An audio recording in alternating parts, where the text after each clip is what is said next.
So welcome to Center of Light. I forgot to turn on my microphone. Keith Anthony Blanchard here, hanging out with my brother, Mr. Brian D. Hardin. Brian, how you doing today, bro? Fantastic. How about you? Good. Right off the bat, is my system echoing to you? No, sounds great. I'm anti-headphone tonight, bro. I'm liberated. I'm free. I'm free. What's happening? You had a good day, sir? I gotta take you a little round the trip.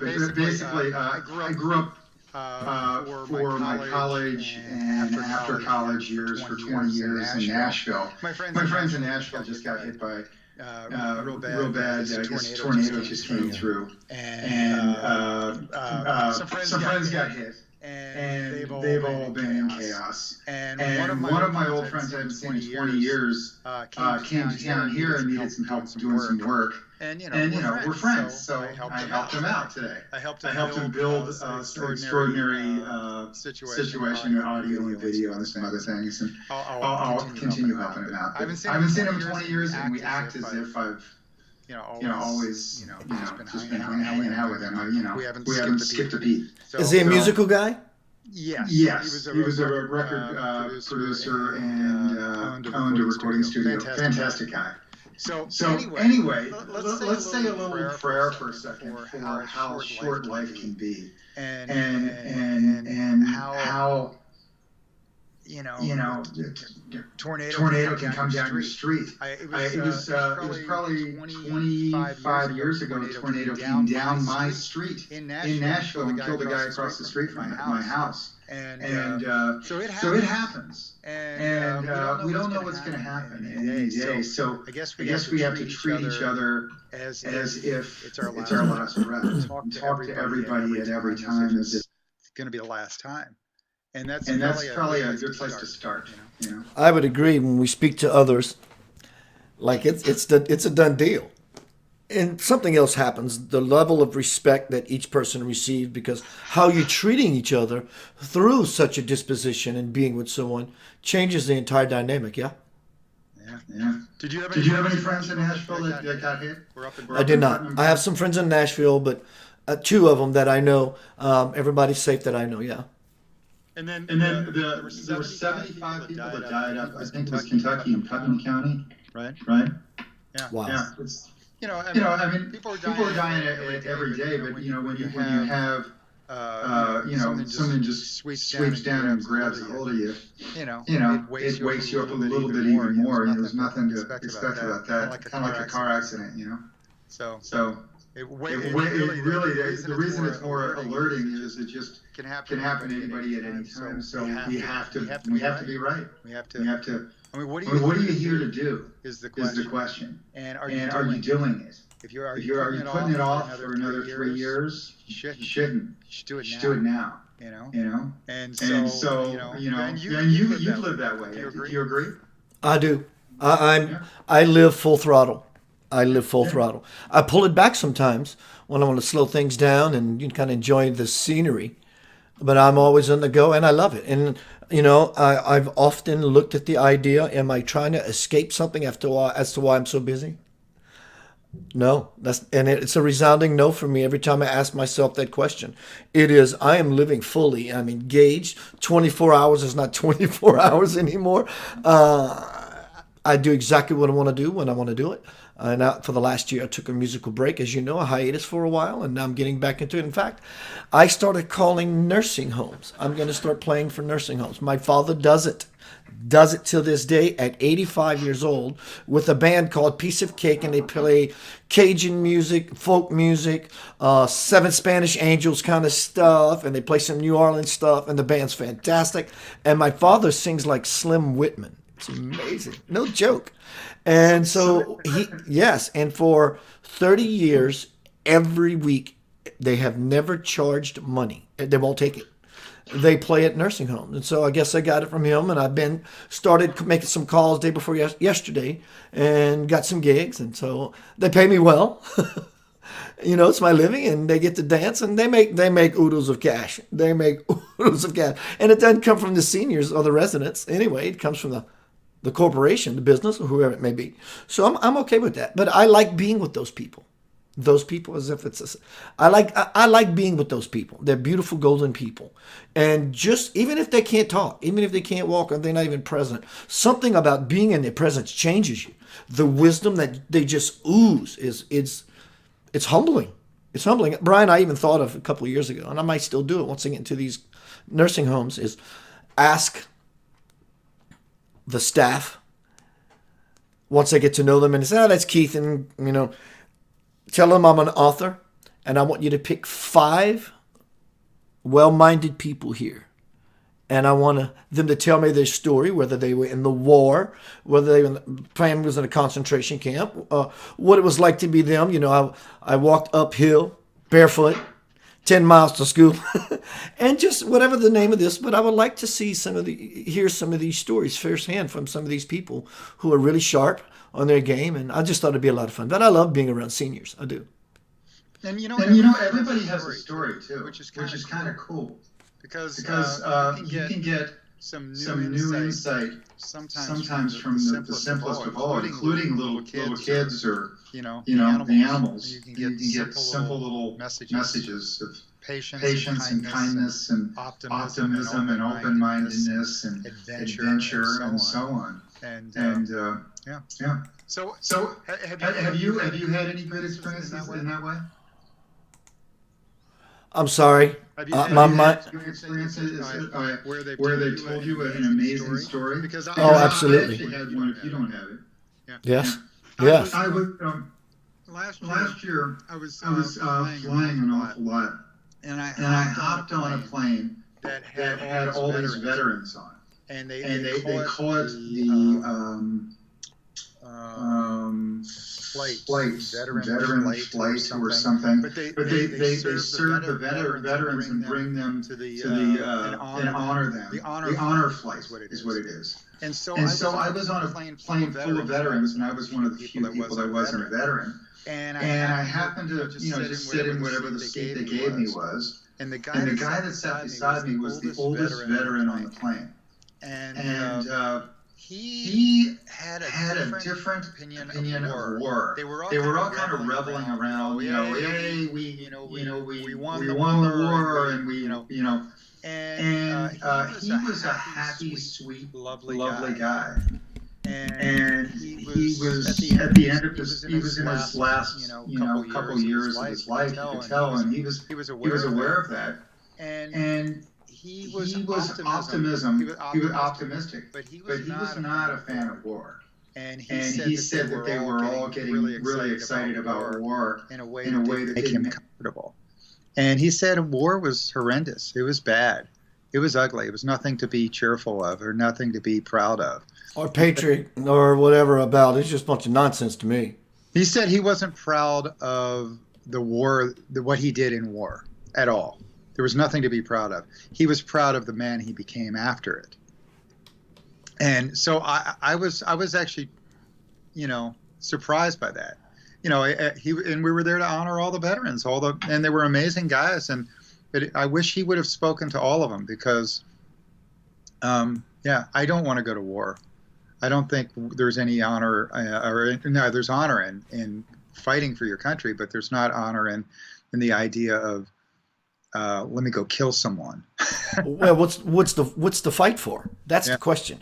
What are you fighting for? What is really going on as to, a lot of these soldiers, they have no idea really, truly what they're going to do over there. They know they're going to act and follow commands. That's what they do. They don't know the real agenda. Well, my nephew, he is a sergeant in the Army, and he's way up there. And he says, bro, he calls me the day before yesterday. He says, bro, and we start talking. He says, bro, when I get out in a few months, he says, I'm done.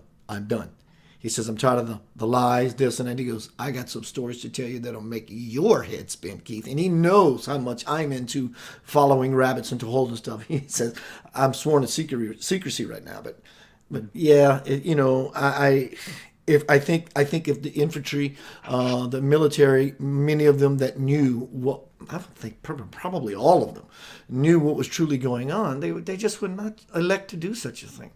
uh, 3 Thanksgivings ago, we had a group of Marines here, and they said that several of the Marines that they knew were stationed to in Afghanistan guarding poppy fields and heroin. And if you've studied the U.S. drug epidemics, we've had a heroin epidemic. I wonder where that came from.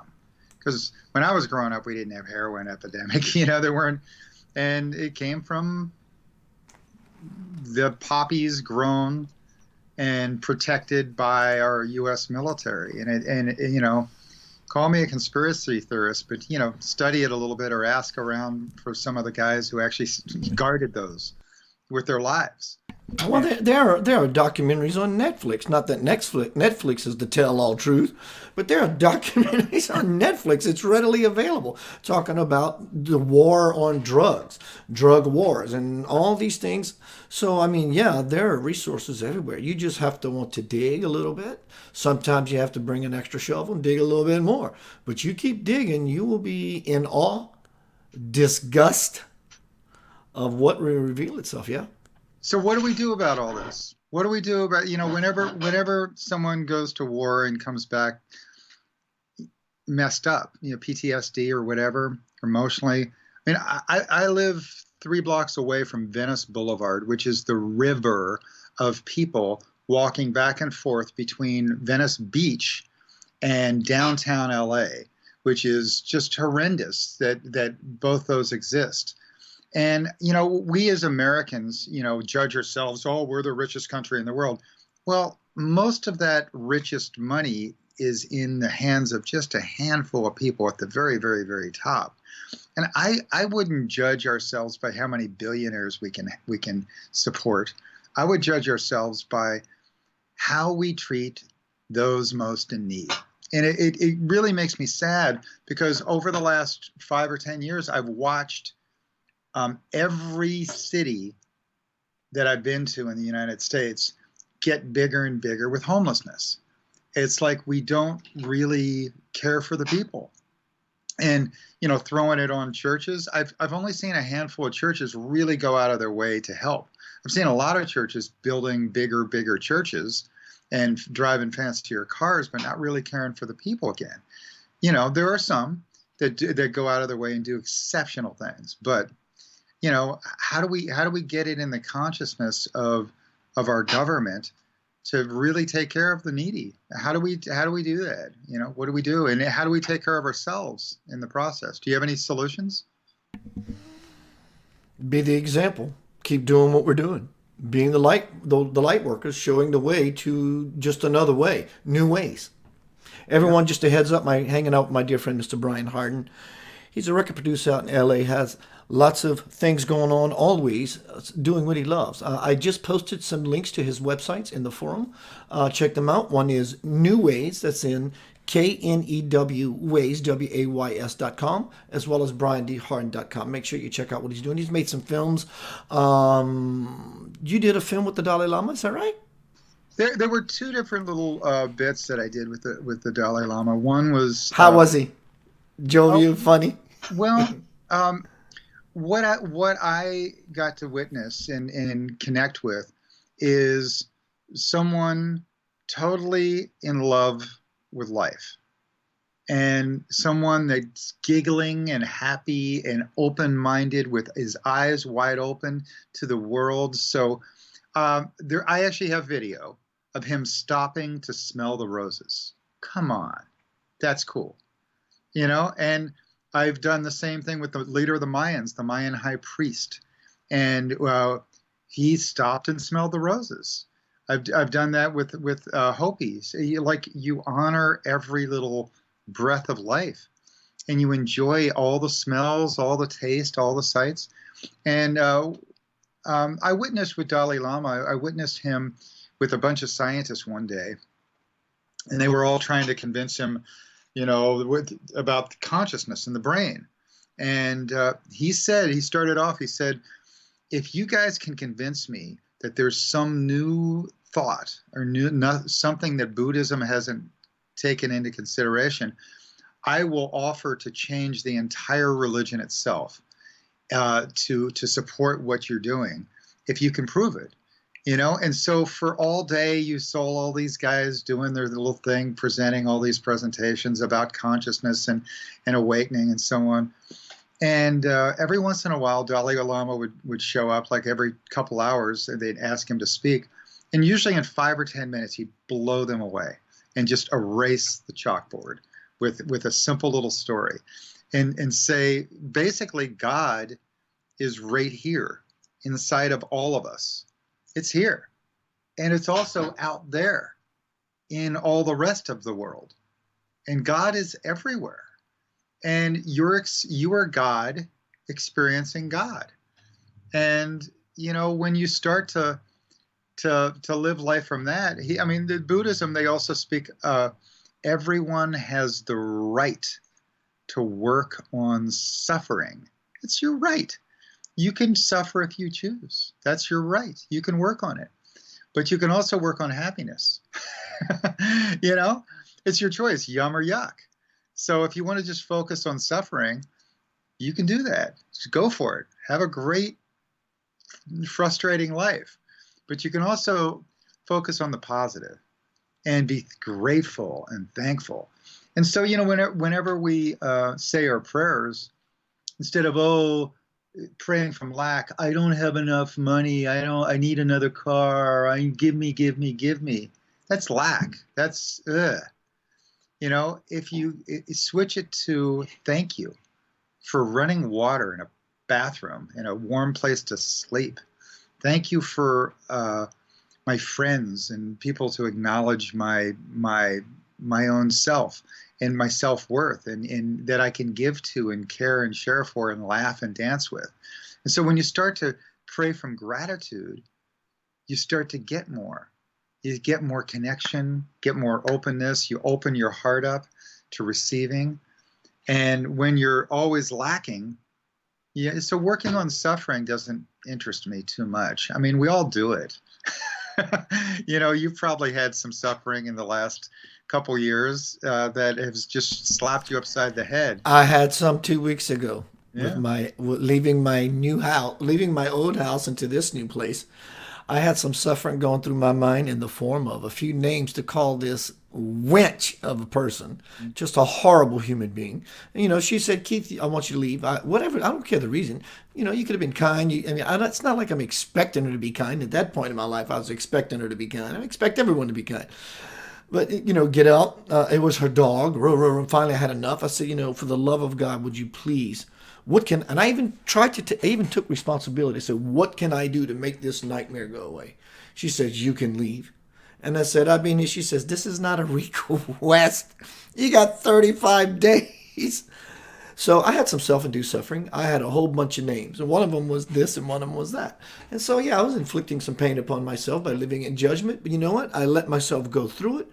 I experienced the humanness of such nonsense and folly. And in hindsight, I realized it was a learning experience. I wish her well. I'm done with it. Completely done on both sides. So instead of harboring and suppressing the way I felt about her and carrying that with me, I decided just to let it flow, let it go, so it doesn't continue to grow inside my unconscious experience. And so I'm done with it. It ran its course. But yeah, I've had my share of self-induced suffering. But Brian, I am shifting. I don't. Not one iota. If any suffering, it's what I do to myself because of my habits or vices.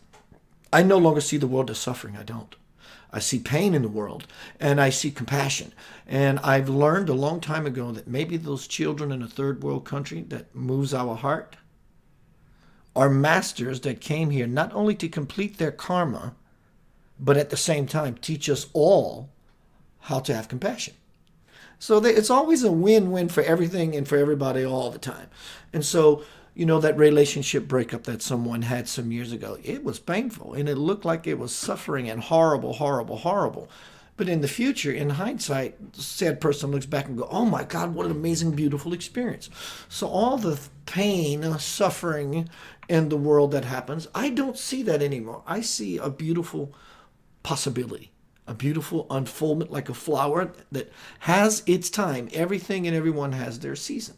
Now, when I see such things in the world. Yes, my heart opens up, as you so said just a minute ago, and I want to engage when it's time, because sometimes, but also sometimes, our wanting to help could be a part of the problem if we do it unconsciously.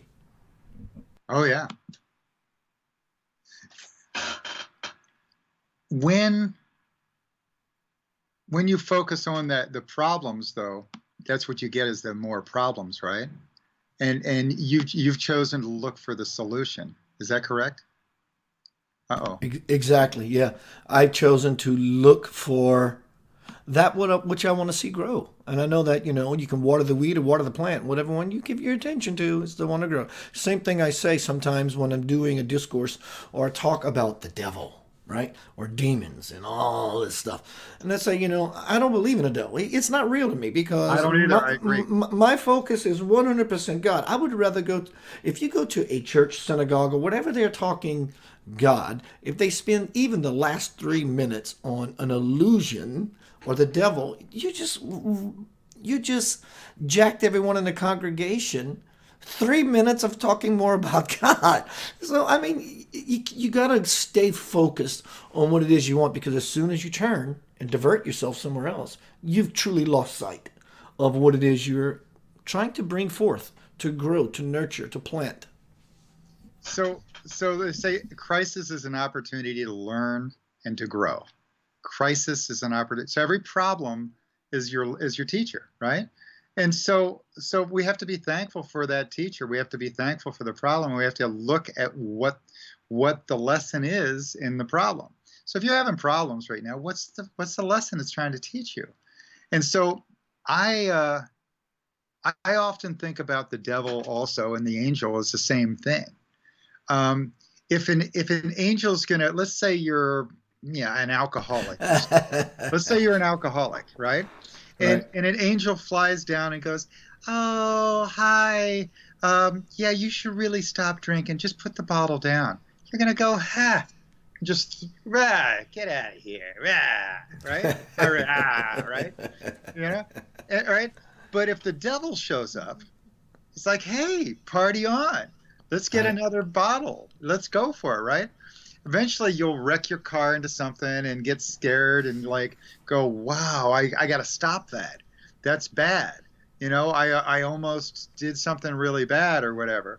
So sometimes the lesson from the angel and the lesson from the devil are the same thing. I mean, it's really a change agent. I see both as a change agent. One teaches you the easy way by just saying, "Hey, buddy, wake up." The other one teaches the hard way by just slamming you,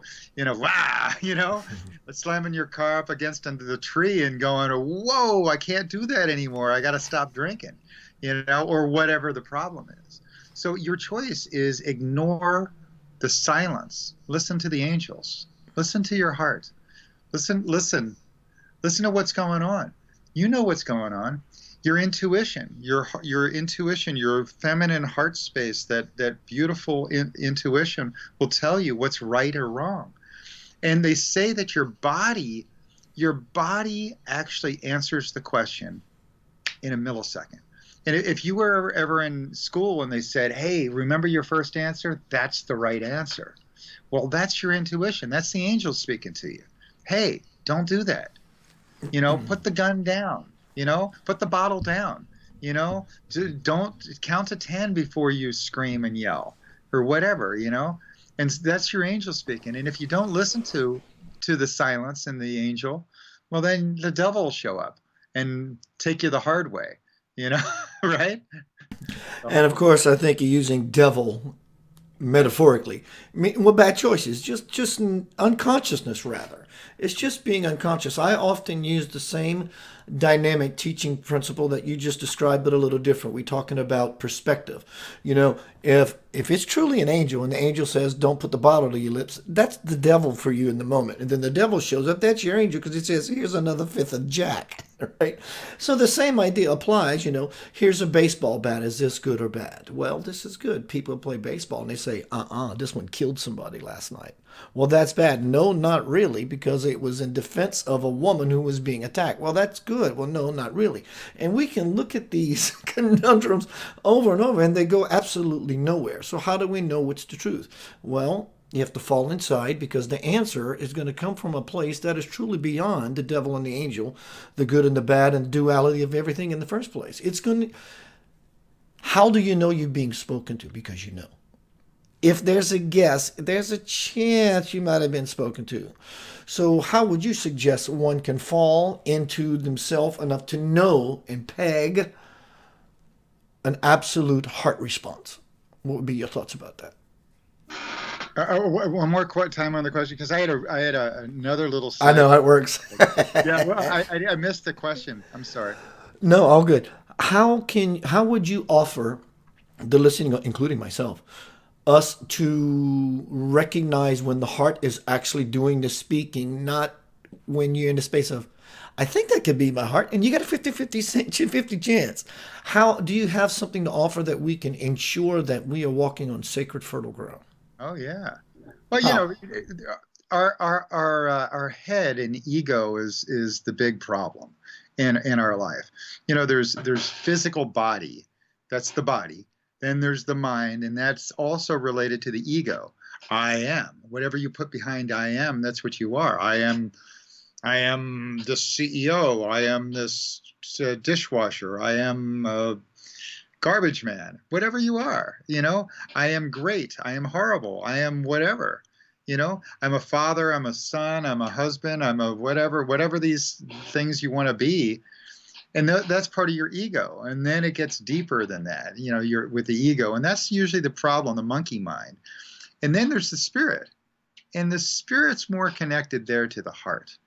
And that's we really get to hear the spirit. We really get to when we quiet down and turn off that little monkey chatter, all that thing. You do this, right? You get that little right?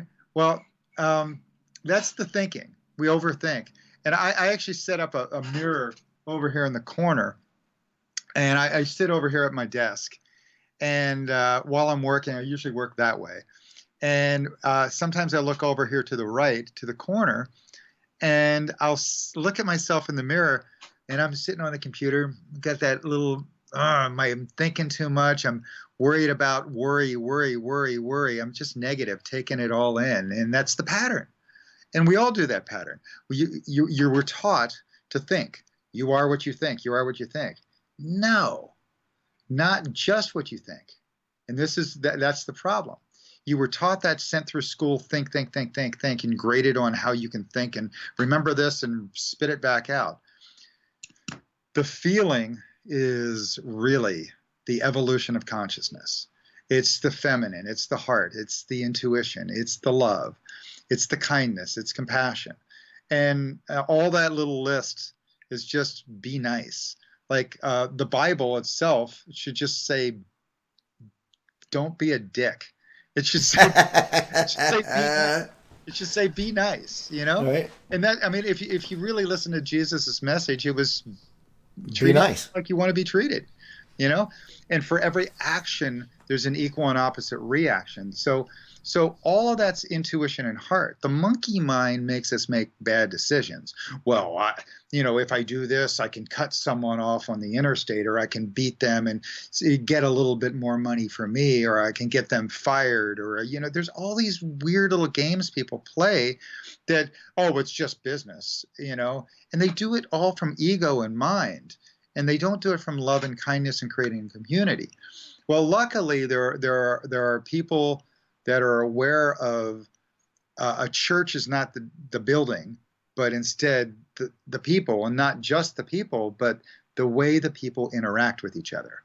And do they work in harmony? Do they work as a unit? Do they invite? Are they welcoming to other people? That's a church. And it doesn't take a building to do that. I've had great church out here on the beach with 10 friends watching the ocean in silence, and then have incredible conversation. To me, it's how you get together, and all that's intuition, all that's love, all that's kindness. And so all the ego mind gets in our way. That's the chatter, you know? And so really the trick is all this talk that we're doing, I want people to smile and laugh. I don't want people to think. You shouldn't be thinking about this. We should be smiling and laughing. And we should be, taking that smile and laughter and giving it away to other people. And then as soon as they get it, they'll give it back. And then so if you want love, you give love. If you want kindness, you give kindness, you know? And so the evolution of consciousness to me is nothing more than opening our heart up in a different way.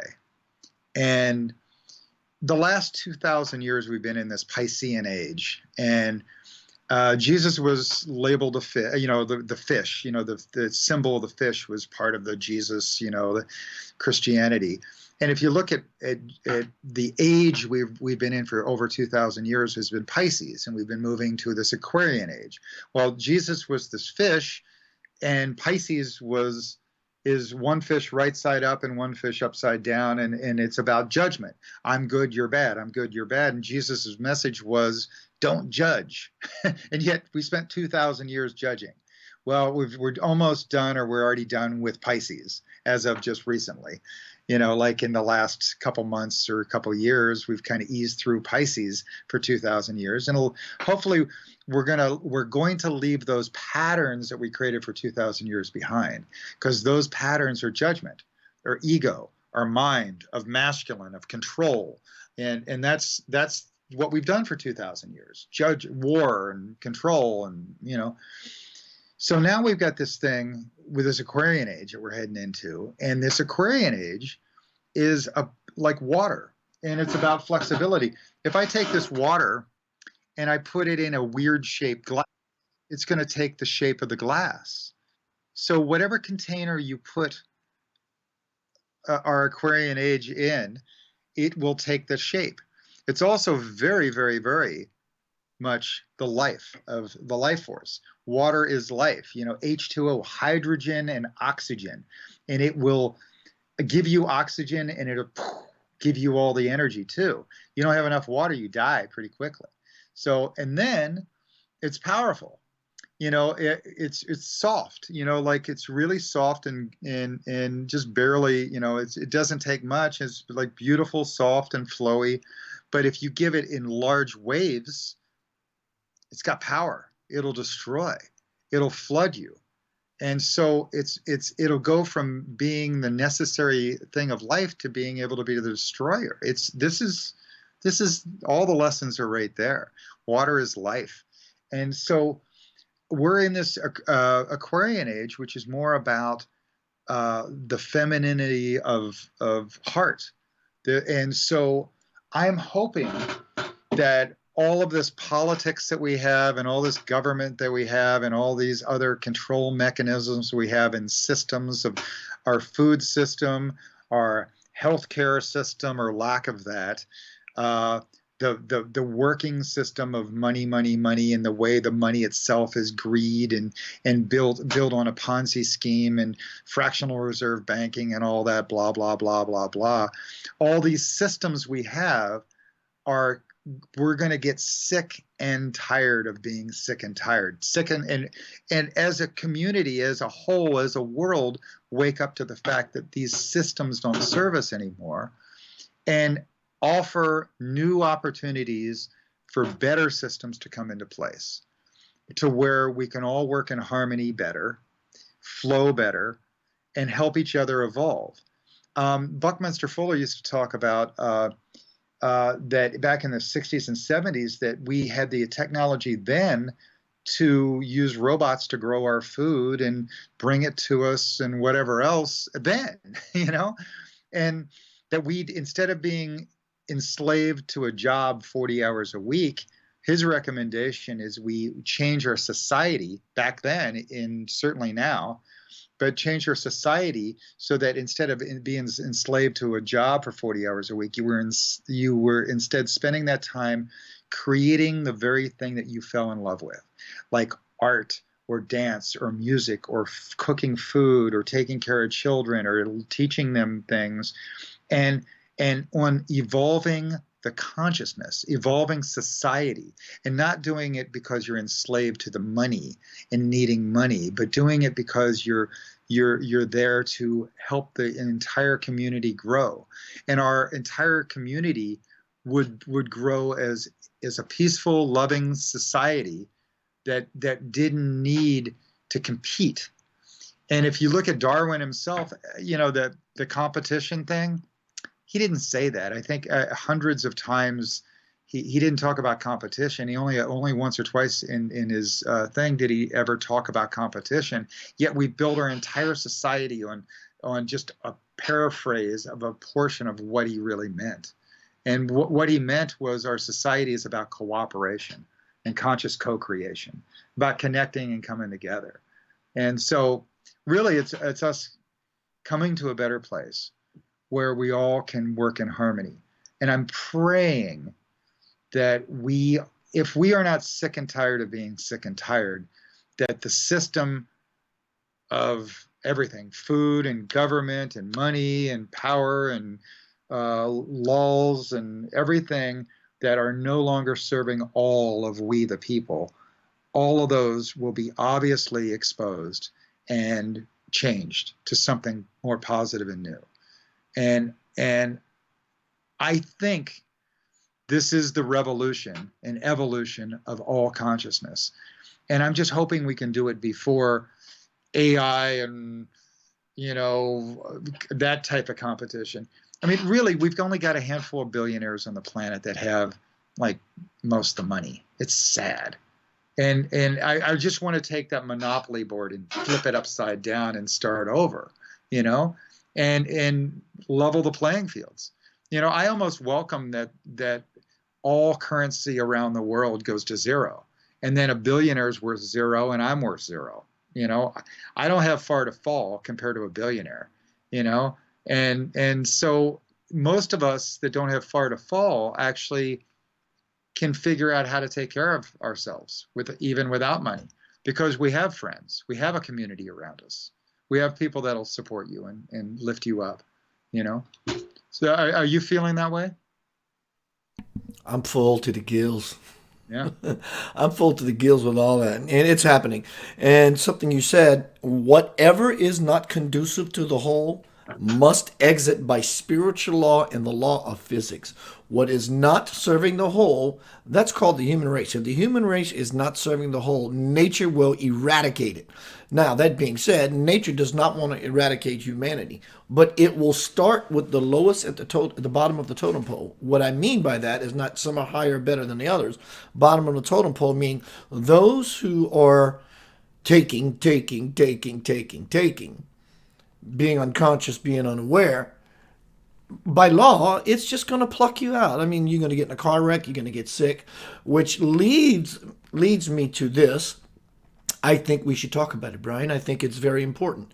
There is a political side to this, and there is truly a concern side to this. Ask yourself, which side are you on, listening audience? Let's talk about the coronavirus. If you're posting or worried, you are on the political side of it. You may not think you're following politics by worrying about the coronavirus, but you are. It's politics. I'm not saying it's not real. That's not what I'm saying either. What I am offering is the opportunity to see something. And Brian, I say this for the last few presentations. I said this. A car that you ride in every day is as lethal as coronavirus. In fact, it's immediate, if you're lucky. Car will kill you. And you understand that putting on the seatbelt.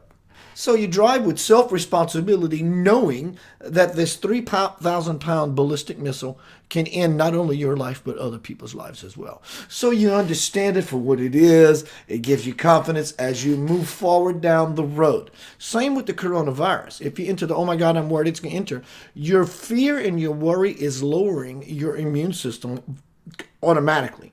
So you're making yourself susceptible to that very nature I talked about, that if you're not aware of, will pluck you out of the system. You're not going to be here for long. So you approach the coronavirus with the same as your automobile. Yes, it can kill you. Put your seatbelt, actually take your seatbelt off. Stop being so pigeonholed to beliefs and ideas. Free yourself, educate yourself, lift your immune system in doing so. And likewise, like the car moving forward, said person moves forward in life. So what you do is you wipe your hands, drink water. Every 15 minutes, take a sip of water. You don't want your throat to get dry. This is not out of fear. This is out of understanding what it takes to be alive in this time where there is such movement and everything is topsy-turvy and coming to the top and floating around. That is including lots of old world diseases, brand new world diseases. So while you're in a tsunami with all kind of stuff floating in the water, debris, bricks, wood, people's houses, automobiles, you have to learn how to navigate into this sea of nonsense. You have to understand what to dodge as these things are coming to you. You have to prepare yourself. So someone asked me, what is the best? I don't know if she's here, but I will. Let me do a marker, Brian. One moment.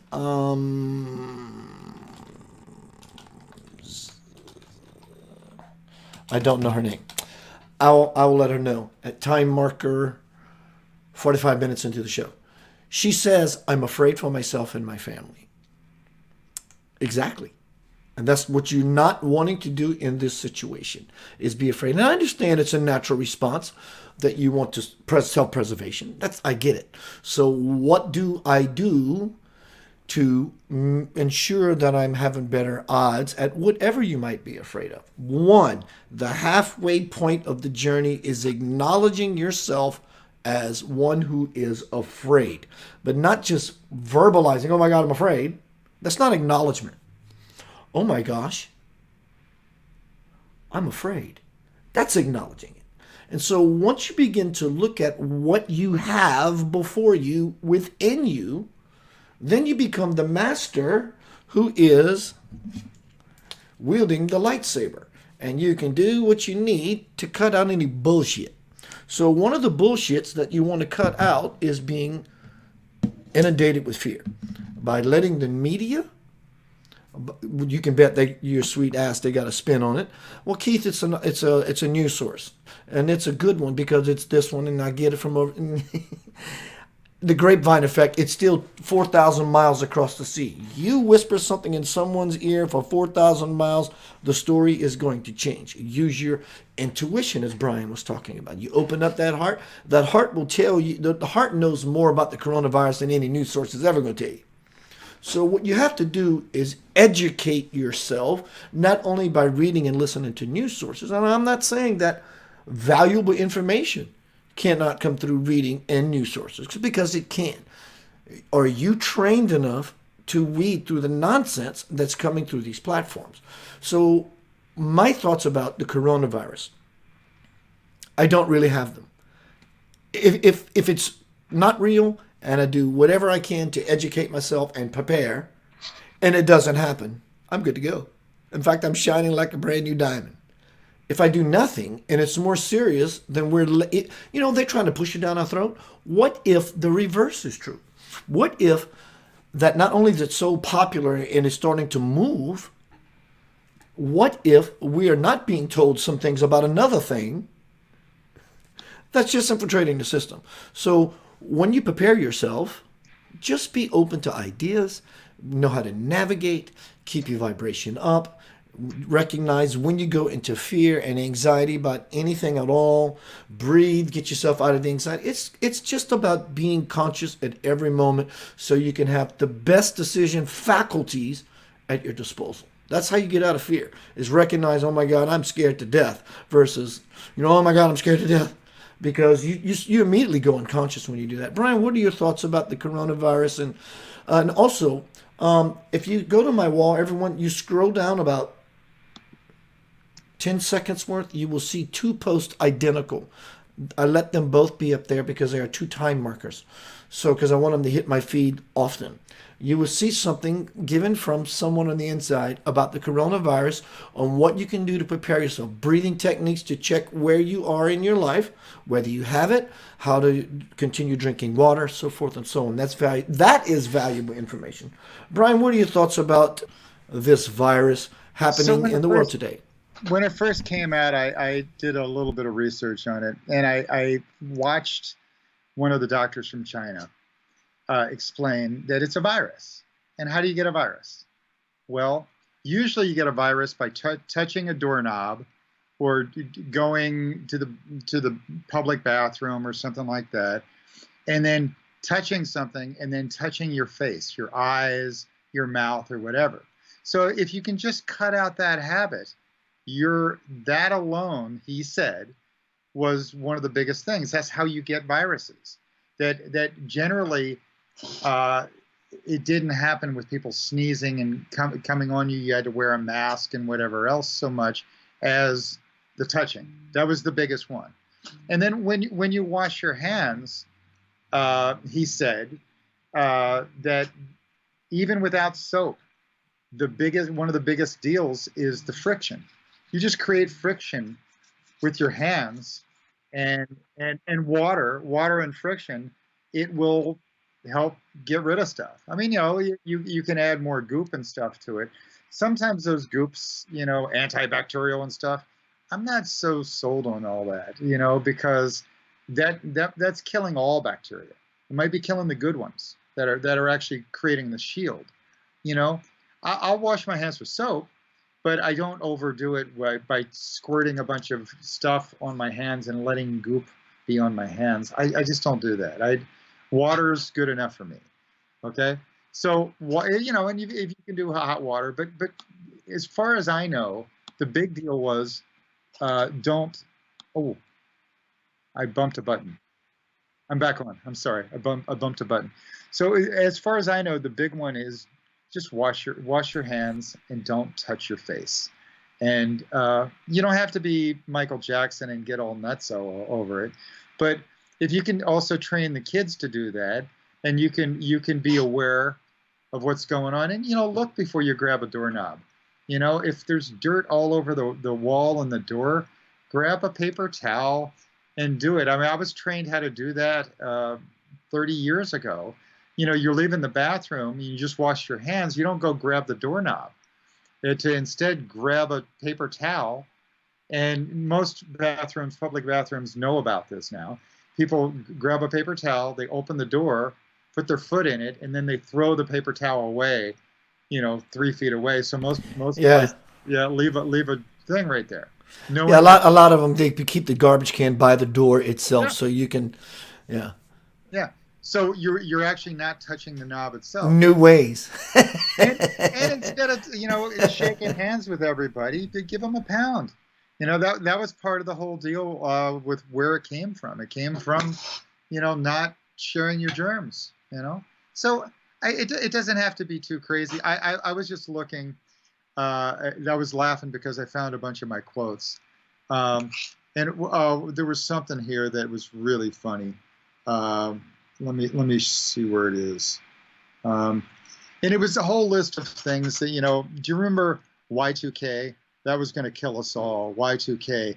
All the computers were going to shut down right before the year 2000 or the night of, and then electricity grids were going to go out and we were all going to die, and water and whatever else. I survived Y2K, and on and on. But I mean, this has gone on. I mean, we've had plenty of other scares too, and it's almost like, if you look at a scare like this, I had a guy reply, because I wrote something about it, and he replied that more people die from cows falling over on them in a year than have died in the last year from coronavirus. It was something ridiculous like that. And then he sent me a whole list of how people die in some ridiculous ways. People die, bee stings and other things like that. And coronavirus wasn't even on there yet. And let's hope it doesn't show up. Let's hope that it's all eradicated enough and people wise up and the spread of it calms down. I understand, sure, there's a case in Alabama right now or something, and they quarantined the workers that helped on that. But if we focus on the fear, what happens is it lowers our frequency. it lowers your energy. When you're focused on fear, your immune system itself lowers. If you're focused on happy and love and joy and whatever, you're rock solid. You're strong. So if you just focus on fear and make that the habit, you're training your kids how to do it, you're training yourself how to do it, and that becomes your lifestyle. Fear. And so the trick is to kind of get out of that, to strengthen yourself and move above that, to know that you're smart enough to wash your hands and to not go out in public and kiss strangers and whatever else, and you'll be fine through it. It's probably not in your town for the most part, just. Yeah, and if the coronavirus has you scared, the next 5 or 6 years on this planet is going to be a nightmare for you. The world is beginning to rock and roll. Coronavirus is just a precursor and a very small one for the potential of what can happen. So I am not saying anything about like a doom and gloom prophetic thing. That is very possible because when things get beautiful, things equally rise to the occasion on the other bandwidth to say, what are you going to choose? And as things get greater, things are going to get potentially the same because we're the ones caught in the middle looking at both polarities to see what reality we want. So if coronavirus has you boogered and bothered in a big way right now, there's a lot more coming for you. So look at what it's distracting you from. Correct. Whenever the powers that be in the news media, which are owned by the richest few people, whenever they're pushing a story and agenda, like there are 23 people that die every day from suicide that are veterans. 22 or 23 veterans every day, U.S. veterans, commit suicide every day. And that's not a problem. I mean, right now we don't die, we have not been losing 23 people to coronavirus. Sure, I'm concerned a little bit about it getting over here and getting spread, but instead of wasting our energy doing that, maybe we ought to waste our energy spreading love, Yeah. Let's move on. But I also see something very, very beautiful happening at the same time. Throughout all these changes, these global evolutions, revolutions, and resolutions that are taking place. I'm seeing the beautiful people who are conscious step up, while the beautiful people not so conscious are bowing down. They're shrinking down into a corner because, what people mostly think is bad may not look so bad in the very near future, and what people think is good may not look so pretty in the near future. In fact, the Bible talks about what is it? I'm gonna paraphrase it. In the end times, the good will be bad and the bad will be good, or the good will be evil and the evil will be vice versa. So, how do you make sense of all this stuff? You don't. It's not about making sense of it. You don't want to try to make sense of anything. There you go, Brian. He's got a bullet list of all the things. Yeah. And there was even, you remember the West Nile virus? Ooh, that got everybody's attention as well. So what's it distracting us from? Right. It's part of the magic trick. The magic trick. Oh yeah, they keep us distracted. Look over there, and see, I don't know how to take it all yet. I'm gonna, not lock my doors, but I'm also not gonna go to China today. Yeah, absolutely. That's called being cautious. It's not about being afraid. It's about being cautious. But also, like I was saying, I really see this world unfolding like a beautiful lotus flower. Great possibilities are happening. Infinite potential is happening everywhere. And new things are beginning to happen. New technologies are beginning to happen. New levels of awareness are beginning to happen. Beautiful people are starting to stand up. Certain systems are losing old guard politicians. And new people are stepping into the system. It may not seem that way, but it takes a while for change to seed itself into any institution, be it politics, be it anywhere. But I personally, let me just add to that, which is very funny. I mean, part of this, I mean, I don't turn on the TV, I really don't. But it occasionally, all those news feeds come through on my Facebook and other things, and so you can't help it. It's being jammed down you. And when we've got billionaires, once again, the richest few running everything, and they call it the oligarchy. And it doesn't matter if your billionaire is got a label of a Democrat or a Republican. To me, they don't understand the will of the people. I've never really seen that they really are aware. They're always trying to help their buddies that are other billionaires and themselves. And so Bloomberg, billionaire. Trump, billionaire. A guy named Tom Steyer, billionaire. Now, out of those three, Tom Steyer's actually done a little bit more philanthropy, but still, does that mean I should like him? Just a little bit more? I don't know. And to me, it's a club, and I'm not invited into that club. And George Carlin said the same thing. He said, "It's a club. You ain't yeah. invited." So, I mean, if you're a billionaire, you can afford a bunch of slanderous advertisements to do all sorts of stuff. And so I guess what we have to do these days, everybody calls everything fake news these days. It's all fake news, even when it's the truth. Oh, it's fake news. And then you have to really research it. So to research it, do you listen to your heart? How does it make you feel? Is it trying to get a reaction out of you? Is it manipulating you? Are you being manipulated? Are you promoting the wrong agenda? I mean, Hitler and that agenda was promoted by the German people, unwilling or unknowingly. They went along with the thing. But now, if anybody is being squashed in your society, look out. It'll eventually come up to you. Oh, well, I didn't defend them because I'm not one of them. Well, as they creep through society, they'll eventually get to whatever you are. So I actually choose to defend all people. And I choose what's right for all. And we the people, when I really look at we the people and you really read the Declaration of Independence, it's an amazing piece. And it calls for revolution. It says that if we don't act, if our government isn't acting on behalf of we the people, it is not just an idea, but it is our duty to overthrow that government and reinstitute new government.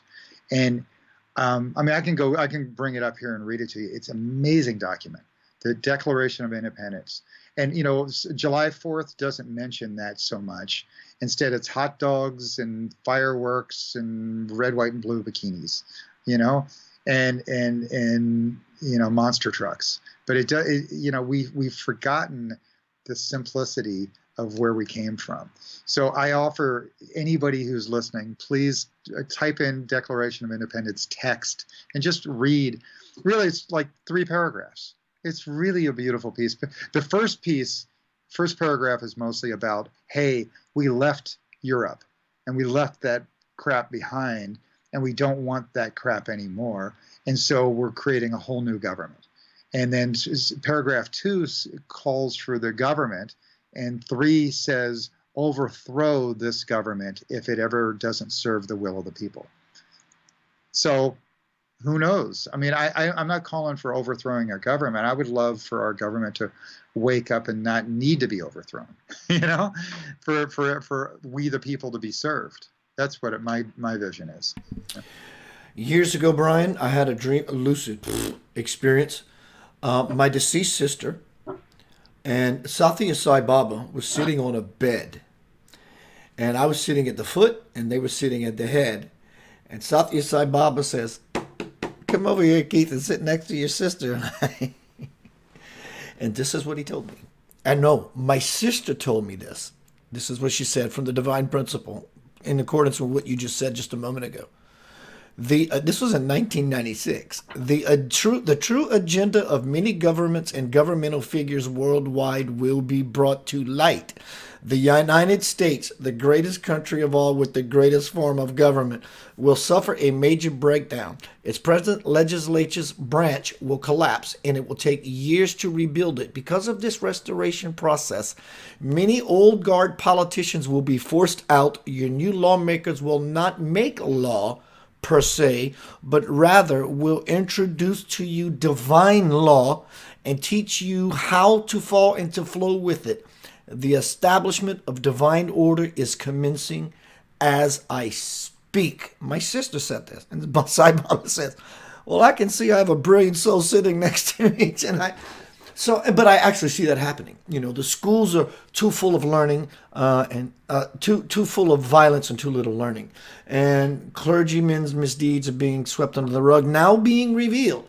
I do believe we are living in the time of obviously revelation, but I do believe the sixth seal has been cracked open, because the Bible never talks about the color blue, to my memory, my recollection. It doesn't talk about the color blue because you couldn't see blue, because we have not elevated ourselves enough into the brow chakra to see the bandwidth of blue.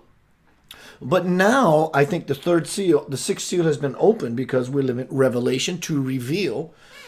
You know, people talk about human trafficking and all these things, that it's like it started last week. This has been going on forever. And so, well, Keith, it's because of technology. Well, if technology is being used by spirit as an instrument or a tool to bring forth that which has been hidden, God bless it, we are being served. So are we paying attention, truly? So I really think we're living in, and I don't mean the world's coming in. Of course, that's not what this is ever about. Actually, the world is coming to an end. The world as we know it, that European white man stuff is coming to an end. It's all coming to an end. And I think there's a new thing that's going to happen really soon. The beginning is near, not the end, right? Yeah, right? Yeah. The beginning is near. Love it. To make an end is to make a beginning. Yeah. The end is where we start from. Yeah, that was, I think Thoreau or Emerson said that. To make an end is to make a beginning. Yeah, the end is where we start from. What was one of the most amazing books you've ever read? One that just took you and turned you inside out.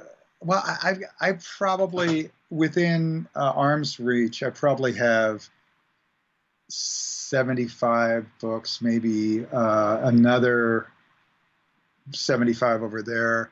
I have books open all over the place. I mean, maybe, have you ever read the Tao Te Ching? The Tao. I have not. I have not. Let me just grab it. It's sitting Do right that. Everyone, Keith Anthony Blanchard here, Center of Light Radio, hanging out with my bro ham sandwich, Mr. Brian D. Hardin, who's out in Los Angeles.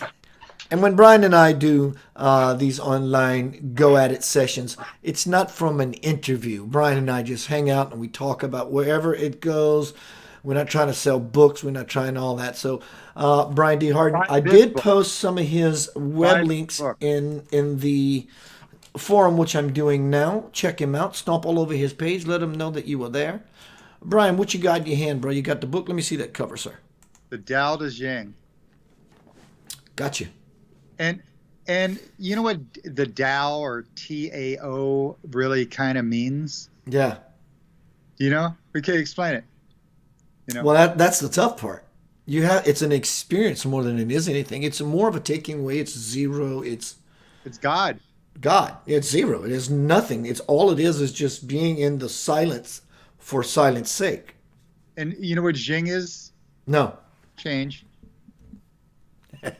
God change. That's what we are. We are truly submersed in God change. Yeah.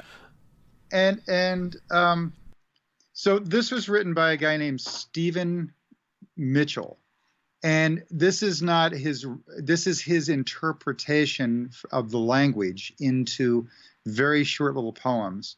And so the Tao itself was written like 4,000 years ago, something like that, by a guy named Lat Tzu. And they don't know much of anything about Lat Tzu, except for he was just like a little farmer or some simple little thing.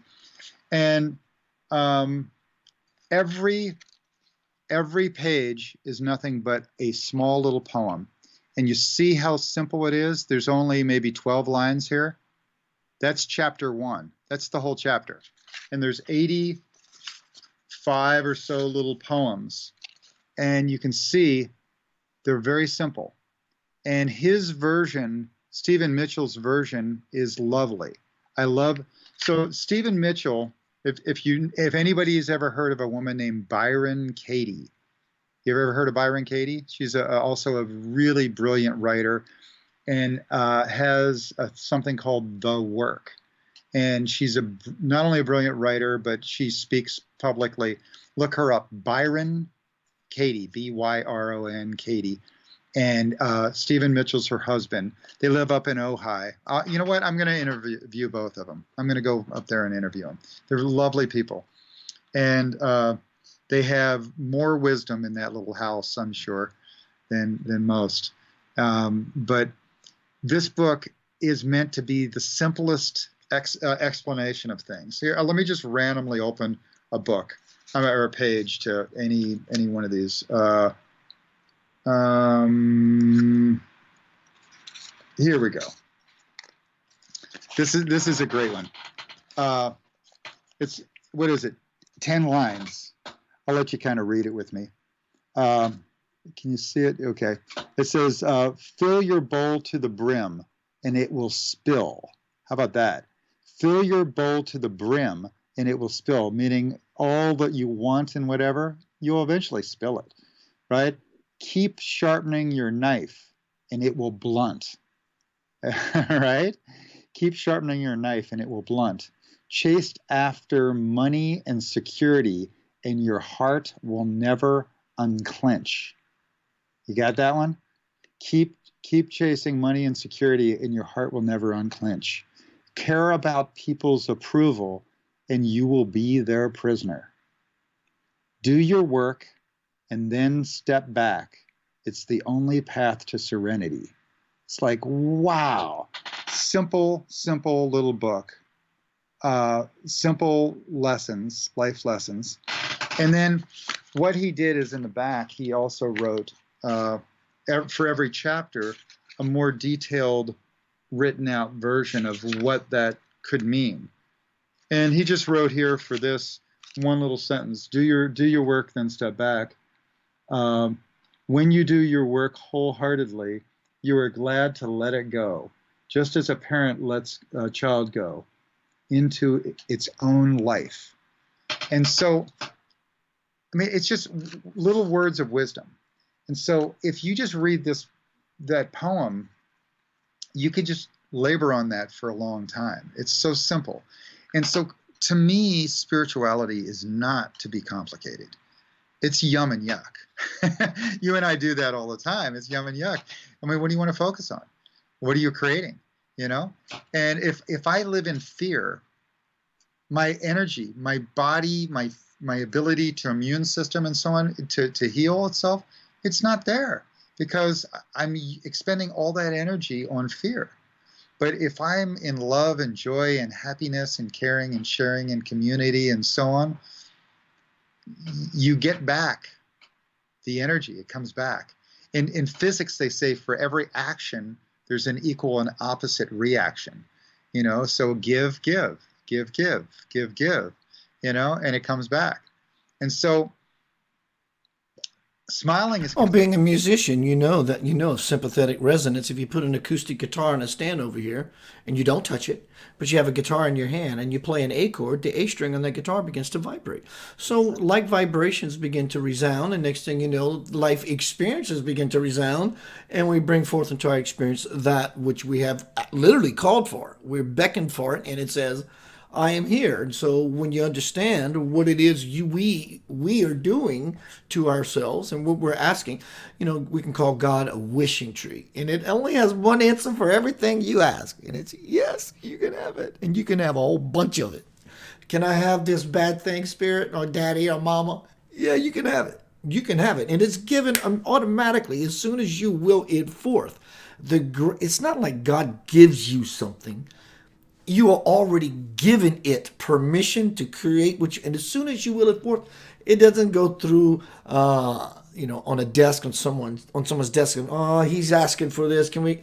No, as soon as you ask for it, you get it. And so the matter of time as a buffer is of your benefit, because if we didn't have the buffer of time, the fear that's encapsulated in our head couldn't handle the things that we would spontaneously manifest. We couldn't do that. But here's the thing: the times we're living in now, that time is beginning to deplete. And the things that we are willing forth, conscious or unconscious, God says, I told you can have it. And it's beginning to exponentiate. And so what's going to happen is the fear factor of you think a thought and you turn around and it's staring at you in your face. How do you respond to that if you don't know basic spirituality? We see right now on the internet, and God bless all these people who are so spiritually gung-ho. I call it pseudo-spirituality. And I get it. I love tarot cards. I love it. I love giving readings. I love aliens. I love all that stuff. Spiritual materialism at times, right? Sure. Absolutely. And but of course, you and I are certainly guilty of that too. Absolutely.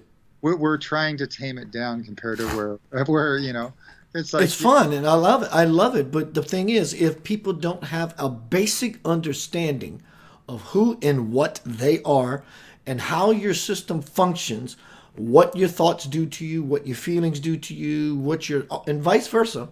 If you don't have a basic understanding of the foundation of what you are, every brick that you put in your house, your consciousness, it doesn't matter if they're all level. If the first one ain't level, the whole thing's going to collapse.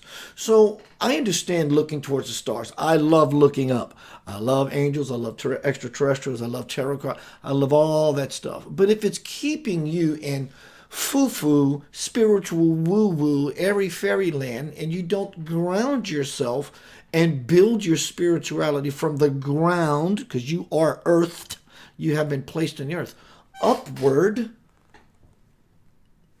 when the wind gets to blowing, there's a storm coming. I'm serious. It sounds like, Keith, you focus on the negative. There is a storm coming.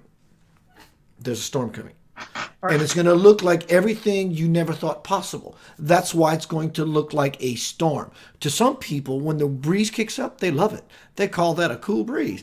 Some people, when the wind gets to whipping, they get really afraid. So there's a storm coming. And it's not going to look like what you think about. And the reality is not going to look what you think about. You think reality is going to be like it always has, but 10 times more so. It will be 10 times more so. But that's the whole point of change, to keep us out of systematic belief. That's the point of the truth. That's why truth and peace are always so elusive, to keep us out of systematic belief into ever expansion mode. And now's the time to get in your house, ground yourself. Be prepared to move, like Bruce Lee says, move like water. Why do bridges sway? Why do high rises sway? Why do palm trees sway? It's because if they don't, they break. And so likewise, you must be flexible in sway so you too don't break. That's the change that you're living in. Because everything that we thought that was solid institutions will collapse. That's the point. If the world was working, we'd all be living the prophecy of heaven on earth. That's not happening right now. So there is an upheaval. The pot is being stirred, and so now the divine ladle is scooping out the fat. Yeah. Do you see that? Is that sort of an analogy for you as well? I love what you just said. Do you remember it was like 5 years ago, I made a film called I'm sorry. I told you time was depleting. Road to Now Here, and it actually during the process it went from it was from nowhere, NOWHERE, nowhere, turns into Now Here, and during the film. And during that film, he and I shooting it, he wanted to go perform the song outside in the middle of the rain on top this hill by this church in the middle of nowhere in Kansas. There was no electricity, no running water out there. There was a building out in the middle of nowhere. There was a little church. And he wanted to go out there during a rainstorm and thunderstorm and play the song. I'm like, yeah, let's go do it. So as we're driving, headed right into the eye of the storm, we're driving into it, he's starting to get a little afraid, like, oh no, like, what did I choose to do? And he said, we're going directly into a storm. We're headed right at a storm. We're headed right at the big storm. And I said, isn't everybody? And it just came out of my mouth. And it's exactly what you just said. I mean, so if you're healthy right now, your storm might not be for another 40 years, but you're headed that way. And eventually you'll find yourself on your deathbed. And, you'll deal with crisis. So everybody's crisis or problem is an opportunity to learn and grow. So the Dalai Lama himself is aging, and he's learning new lessons at all times. And I remember right around the Chinese Olympics, the Tibetans were just being murdered. And I'm sure Dalai Lama has had bad days. And one day during that Chinese Olympics, them getting ready for it, the Chinese government went in and literally murdered like 80 or 85 monks that were all praying. It was just despicable. It was horrific.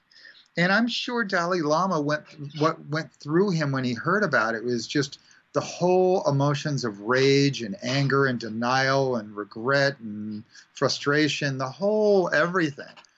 But enlightenment, I witnessed with him and with others that enlightenment is the ability to be resilient, to go from all those anger and frustration and negative fear and whatever, and pop back up to being optimistic and open-minded.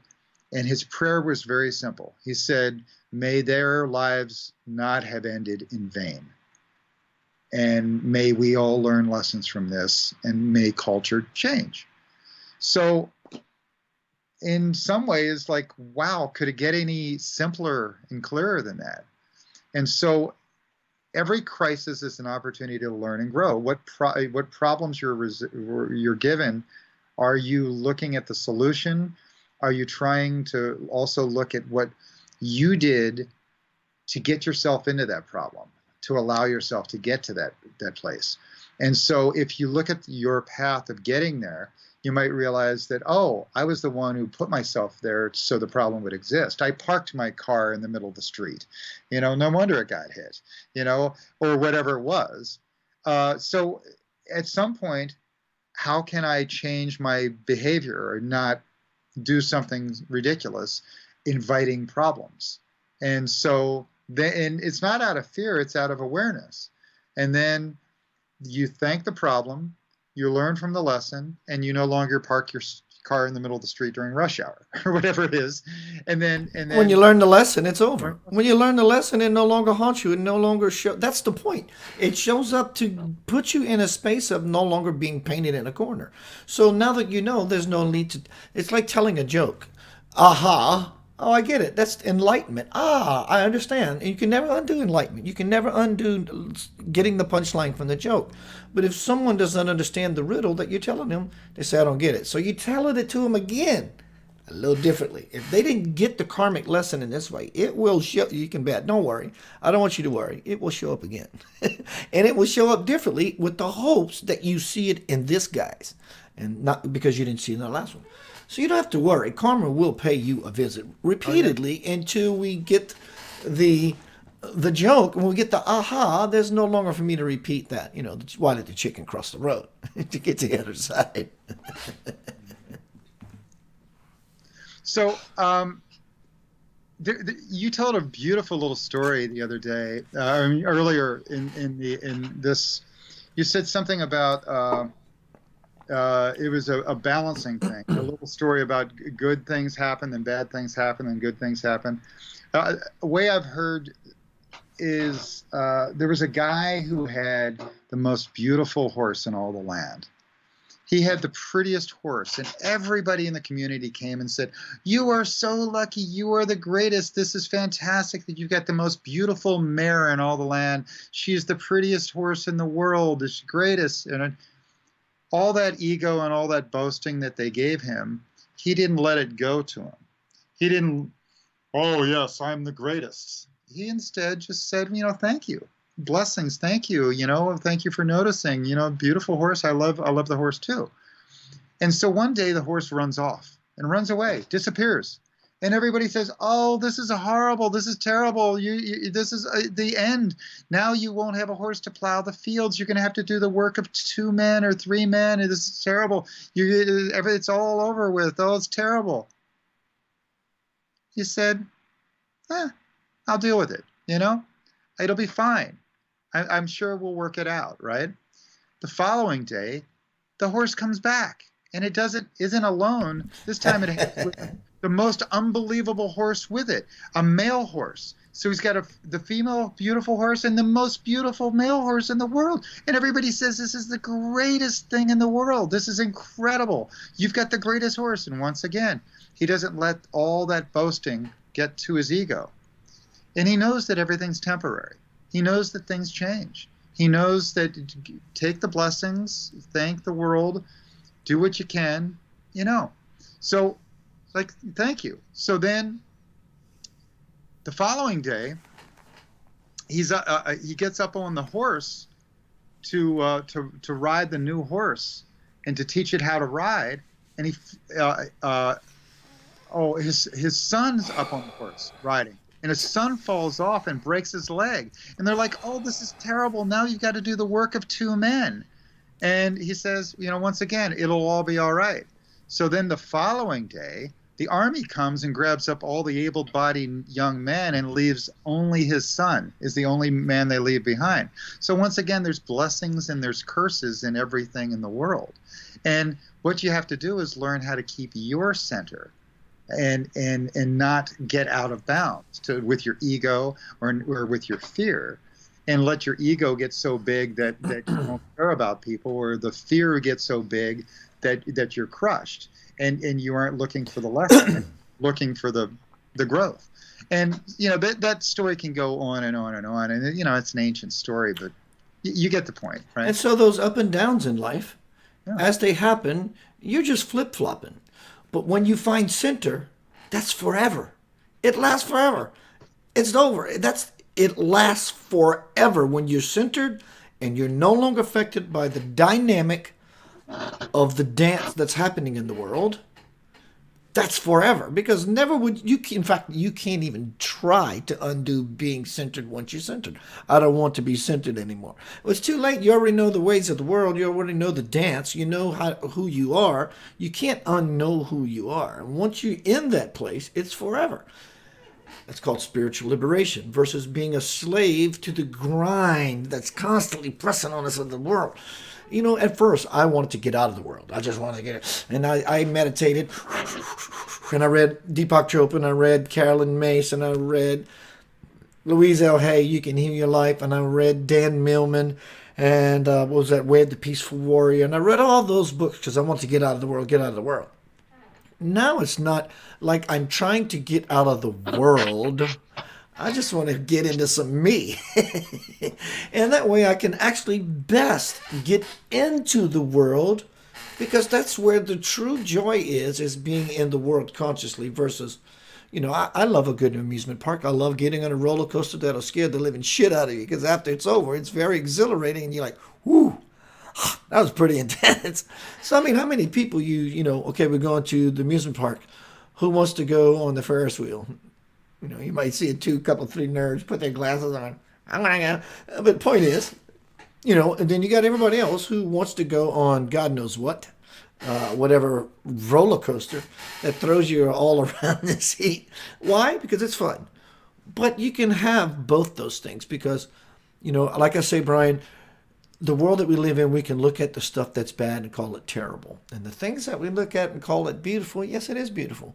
But if you want to have even more beauty than the actual beautiful thing that you named or deemed as beautiful, is find the center. And then both these things become beautiful. Even the terrible becomes beautiful.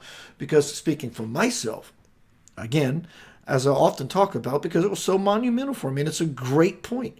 When I was in that relationship and she left, that was fucking terrible. That was just the worst.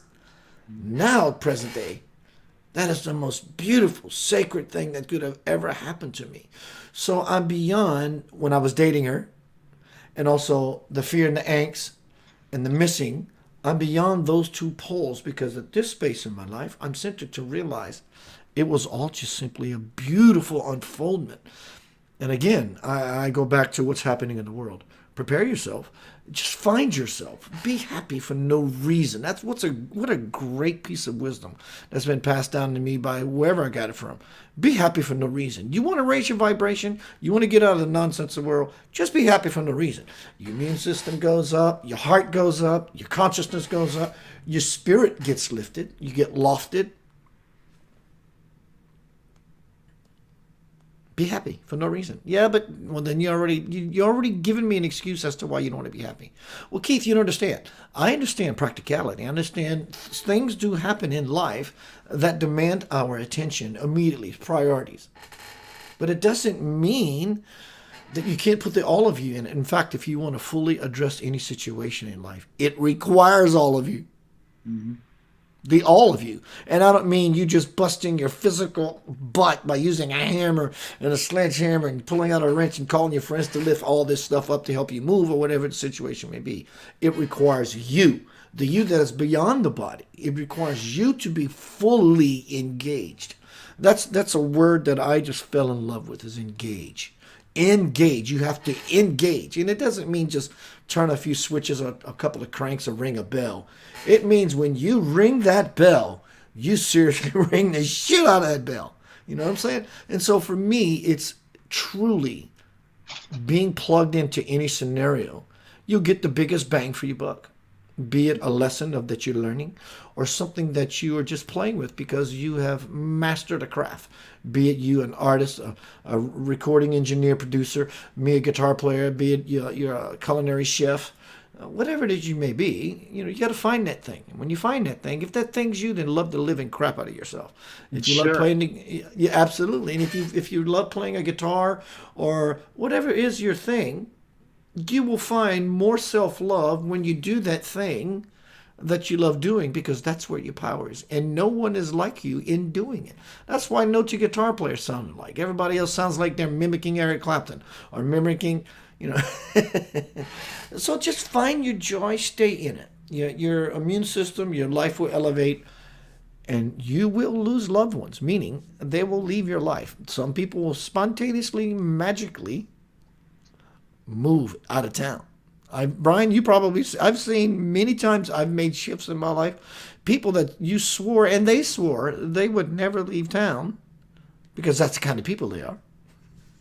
Out of nowhere, a phone call comes and you recognize, I've shifted and they're gone. I've had a friend of mine lay in his bed one night. He moved into a brand new house and he was there for a while. And of course, he never spent the night in the house until he bought the house. So after a few months, he started hearing this swimming pool pump. Whatever. And it was making this horrible, ungodly noise. And he hated it. He couldn't sleep. It would just wake him up in the middle of the night. And one night he sat up, and this is his story he told me. He sat up in bed and says, "Would you shut off already?" Or whatever words he just laid into fully. And the next morning, the main water line went through his backyard. He erupted. And so we have to be careful about the things we wish for, but be conscious, and we get everything we want. Well, and that includes how you talk about yourself. I've heard people say, "This job is killing me." Wow. And so that's the prophecy. It's killing you. So be careful, be impeccable with your words. You can also say, I'm ready for this job to evolve, to change, or need more. I'm ready for appreciation, but it's killing me. So check this out. You asked me about my favorite book, and I showed you the Tao Te Ching. I've got hundreds and hundreds of books everywhere. But when I was a kid, the story we just told, a little while ago about the positive, remaining positive, back and forth. When I was a kid, there was this awesome little book, and I still have it. And I have my. Let me guess. I can guess. Can I take a guess? Yeah. Jonathan Livingston Seagull. No, that's over No? there too. That's over Oh, there okay. too. That's All a right. fantastic book, but that Yeah. was more like 12 years old. And as a book writer asked me for a book suggestion on a book that he should read, and I mentioned the same author from Jonathan Livingston Seagull. The book is called Illusions, and if you haven't read that Yeah. book, Right.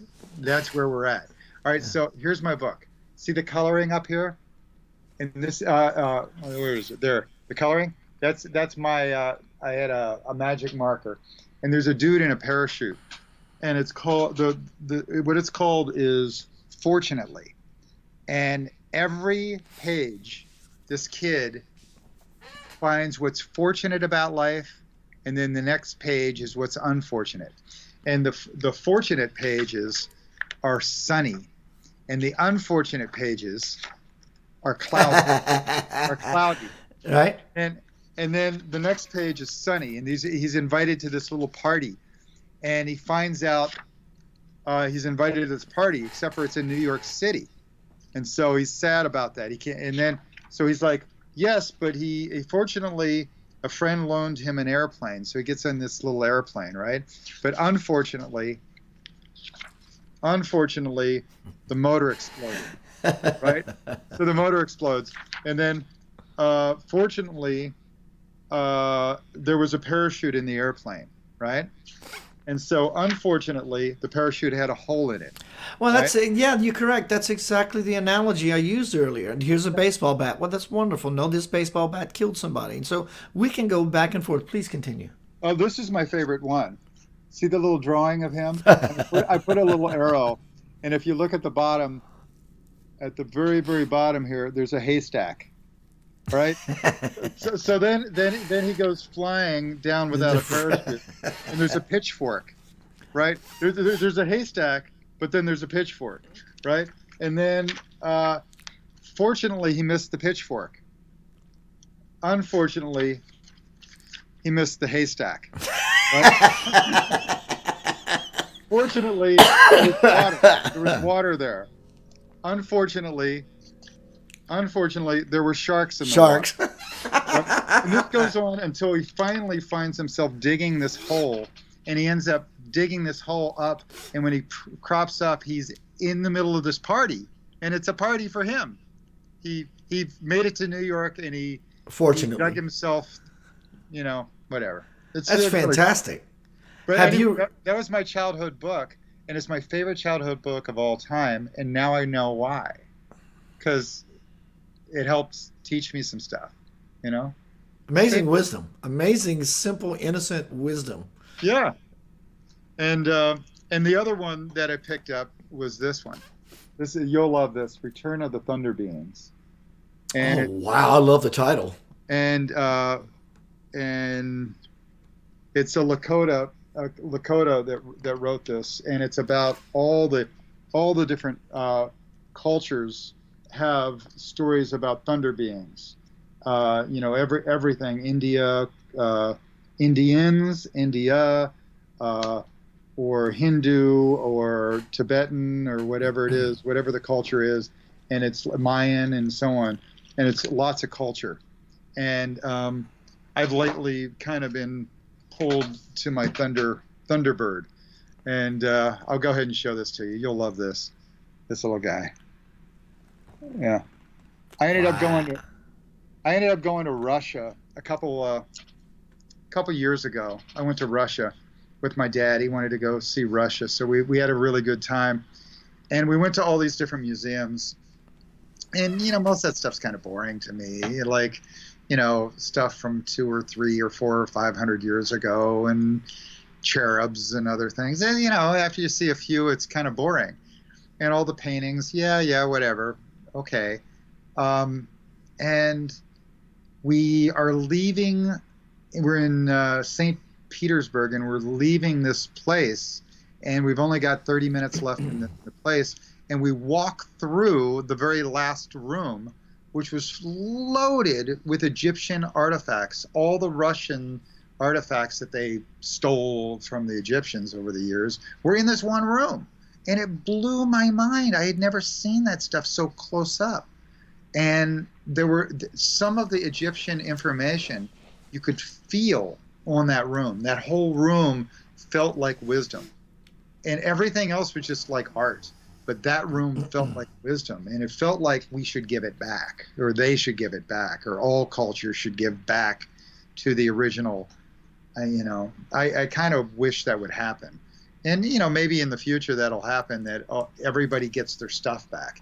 Like in the Mayan culture, the headdress of Moctezuma is this amazing headdress with these casal feathers, and it's in Austria. Why is a Mayan artifact, the most sacred Mayan artifact, doing in Austria? Like, come on, give it back, you know? Was it auctioned off by some whoever and bought by some gazillionaire kind of thing? Is that what how Well, these things circulate? if you do any research on Moctezuma, his empire was the richest and the most successful empire going on at that time. And they were full of love and kindness in their own version of the way. I mean, they were depicted as like these beheading on these on these sacrifices and all this other stuff. But they were also doing some really cool stuff, and they had some open minds. And so when people showed up on boats, and Cortez showed up on boats to invade, they just gave them all the gold because there's more gold. Big deal. Take some more gold. And what happened was Cortez went back and said, hey, let's take back some guns this time. And it'll take 50 men and we'll take the whole civilization and a bunch of guns. And that's what they did. And they actually willingly, Moctezuma, he with no resistance at all, went with them, or something, like captured. But I don't think it was like, you're not gonna take me or something, and they did. And anyway, it destroyed their empire. And I don't know all the details of it. Maybe I'm taking you down some wrong streets, but what I know is the headdress itself. Here it is, 500 years later. Right. It's sitting in Austria. Give it back. you know. Brian, I have a date with my son. Let's All wrap right. this up. What would you like to offer all of us as we move further into the time of 2020? We're in March. I mean, January just happened. We're in March, 5th, 6th, 7th? Today is the 5th. Well, I mean, really, I just keep repeating these same things because they are true. And this isn't for just anybody out there. It's for me. And the first one is question everything.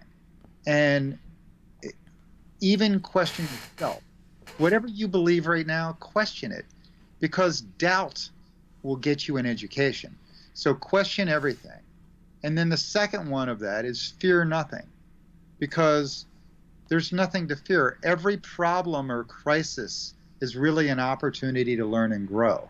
So when you decide there's nothing to fear, there's just opportunities to learn and grow, there's just lessons out there, then you're not living life like a pill bug and playing dead, but instead you're like a butterfly or an eagle, and you start to actually live life from experience and not from fear. Eagles don't live from fear. So if you want to fly, angels fly because they take themselves lightly. If they if they took themselves heavy, all that fear weighs down on you. Yeah. Great analogy. So question everything, fear nothing, laugh more, because that's contagious. It's contagious. You did it. I started doing it. Yeah. Everybody in the room's probably doing it, aren't you? Oh, yeah. If you're doing it, Worry- send me an exclamation point. Oh, If yeah, you're worry smiling, less, send us an because exclamation point. that's the heavies. Worry less, love all, and by loving all, I mean everything, even the problems, even the enemies, even everything, because love all. That's ALL, capital ALL, like God, because God is within everything, and when you start to love all, Then you start to see it. You get to see You God. get to start to see it. Yeah. And then, so love all and do it with gratitude for everything and everybody, even the problems. Give it gratitude. When we're grateful for the problems, like, may this be a lesson to me. May I grow from this. May I not repeat. May I not do what I did to get myself in this position again. Then we're okay. So that's my whole thing. I say that all the time at the end of all my talks, and it It's feels powerful, bro. It's very purposeful and powerful. well, it still feels like the right thing. It actually came out of, I was with the chief of Teotihuacan, where the pyramids are in Mexico City, outside of Mexico City, and he couldn't speak English and I couldn't speak Spanish, but we were sending each other information like back and forth. And don't ask me the details of that, but we were doing it. And I would draw out symbols, and he would get information, and he would do the same. And I don't know if he was giving me a recipe for chocolate brownies, or if he was giving me wisdom. But the wisdom I got was love, joy, innocence, fearlessness, and gratitude. And that led to those things that I talk about. So that's where, yeah. And You doing well, brother? Everything good? well, not everything's great, but I'm not going to dwell on it. I know I'm about a day smarter than I was yesterday, Right. and I'm going to try to keep learning my lessons and taking my lumps, and knowing that this life is sacred and short, and that I have things to do, and I better giddy up and just start living my dreams. And I recommend that you do too. So in new ways, I try to inspire people to live their dreams. And I'm going to, body, mind, spirit, I'm going to challenge myself physically, mentally, and spiritually at a much, much higher level. And I've been doing it already. And my next thing out here in the back, I'm clearing some clutter. I'm getting a weight bench and a pull-up bar. And I recommend all of us do this, and do some push-ups and some sit-ups and some pull-ups and some jumping jacks and some walks and some laughter and dance in the mirror. And let's see where it takes us, because, when your blood's flowing, your brain starts working better. And when your brain's working better, your heart's open. And when you're laughing, it all works together, body, mind, and spirit, Brian, it's always a beautiful joy to talk with you, bro. Thanks. I didn't mean to get you.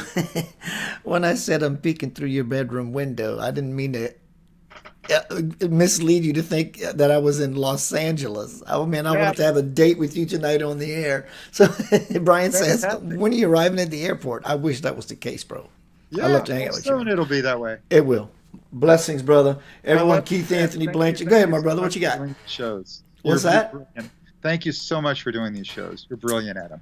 Thank you, bro. I love what I do, and I love the people that show up. I love being in that place inside of myself.